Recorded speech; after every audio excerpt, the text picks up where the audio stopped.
Start. ஆர்ஆர்பியில் வந்து பார்த்திங்கன்னா இப்போ அஃபிஷியலாக வந்து நம்மளுக்கு ஒரு நோட்டிஃபிகேஷன் விட்டுருக்காங்க. அதாவது பார்த்திங்கன்னா கம்மிங் 21st அந்த நோட்டிஃபிகேஷன் இதாகும். 20th நைட் வந்து உங்களுக்கு நோட்டிஃபிகேஷன் இதாகும். என்னென்ன ஜாப்ஸ்லாம் பார்த்திங்கன்னா ஸ்டேஷன் மாஸ்டர் இருக்குது, டிக்கெட் செக்கர் இருக்குது, அப்புறம் கூட்ஸ் செக்கர் இருக்குது, தென் வந்து பார்த்திங்கன்னா அக்கௌண்டிங் இருக்குது. ஸோ இதுக்கு எல்லாமே பார்த்திங்கன்னா டோட்டல் வேகன்சிஸ் ஆர்ஆர்பியில் எவ்வளோ கொடுத்துருக்காங்கன்னு பார்த்திங்கன்னா 8850 வேகன்சிஸ் இருக்குது. ஸோ வந்து நம்ம பார்த்திங்கன்னா இவ்வளோ வேகன்சி இருக்கும் போது ஆர்ஆர்பியில் அப்ளை பண்ணாமல் நம்ம பசங்களாம் மோஸ்ட்லி டிஎன்பிசியில் அப்ளை பண்ணுறாங்க. ஸோ ஆர்ஆர்பிக்கும் டிஎன்பிசிக்கும் என்ன டிஃப்ரென்ஸ் பார்த்திங்கன்னா, நீங்கள் டிஎன்பிசியில் வந்து குரூப் 2ல் வாங்குகிற சம்பளம் அதே சம்பளத்தை ஆர்ஆர்பியில் இந்த பொசிஷனுக்குலாம் கொடுக்குறாங்க. ஸோ என்ன ஒன்றுனா அங்கே வந்து பவர் இருக்கும். டிஎன்பிசி நீங்கள் இது பண்ணிங்கன்னா எக்ஸாம் எழுதிங்கன்னா பவர் இருக்கும்.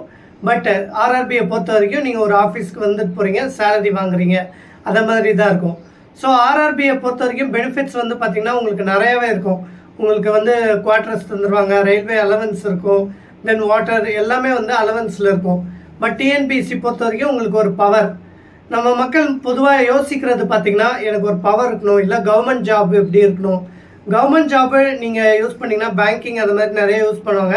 அதோட பெஸ்ட்டு என்னன்னு கேட்டிங்கன்னா ஆர்ஆர்பி வந்து ரொம்ப பெஸ்ட்டு. ஸோ இந்த அஃபிஷியல் நோட்டிஃபிகேஷன் பார்த்திங்கன்னா 20th வந்து நைட் வந்துடும். 21ல் வந்து நம்ம அப்ளை பண்ண ஆரம்பிச்சிடலாம். ஸோ இது வந்து ஒரு நல்ல ஆப்பர்ச்சுனிட்டி. Grab this opportunity. 8850 வேகன்சின்னு சொல்லும் போது நம்மளுக்கு நிறைய ஆப்பர்ச்சுனிட்டி இருக்குது. So we can grab it. Thank you.